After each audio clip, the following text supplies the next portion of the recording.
Madame, Monsieur, bonsoir. Très heureuse de vous retrouver. Une mi-mars plutôt ensoleillée avec un crescendo assez intéressant des valeurs. Demain matin, et en dépit d'une météo venteuse autour du Tangérois, vos conditions climatiques seront bien paisibles. À signaler tout de même des entrées maritimes sous forme de brume qui vont serpenter le Souss, les plaines atlantiques nord pour dériver pleinement plus tard sur les provinces sahariennes. En deuxième partie de journée, que vous dire? Carte explicite parle d'elle-même, quasi limpide. Allez, encore quelques nuages bas qui vont tarabiscoter le ciel de part et d'autre. Pour l'instant, rien de bien méchant et surtout, profitez-en. Côté Mercure, au petit matin, on va gagner 2 à 3 degrés localement. Une fourchette comprise entre 2 et 26 degrés en passant par 9 pour la capitale. On passe du simple au double du côté de Smara ou encore la Yonne. Pour votre après-midi, valeur remarquablement douce. On attend 27 à Oujda, ça monte à 29 du côté de Ouarzazate ou encore Rachidia. On va frôler pratiquement les 40 degrés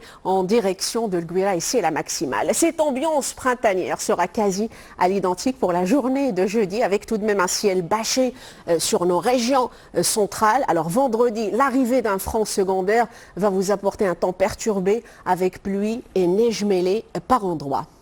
Sans transition, avant de vous quitter, pour votre info de ce soir, je vous propose de mettre le cap sur l'empire du milieu. La Chine a élargi sa superficie forestière de plus de 22 millions d'hectares au cours de la dernière décennie. Pour commencer, sachez que le pays s'est fixé des objectifs de plafonnement et de neutralité en matière d'émissions de carbone. Ensuite, le développement vert est devenu une caractéristique essentielle du progrès économique et social de haute qualité de la région. D'ailleurs, selon un nouveau rapport de la Commission nationale du verdissement, le taux de couverture végétale des prairies de la région a augmenté facilement de 50% en 2022. Notez pour clore que dans le même contexte, la Chine a également restauré l'année dernière à peu près 3 millions d'hectares de prairies dégradées grâce à la plantation d'herbes, ce qui en fait le premier acteur mondial de la protection écologique de notre planète.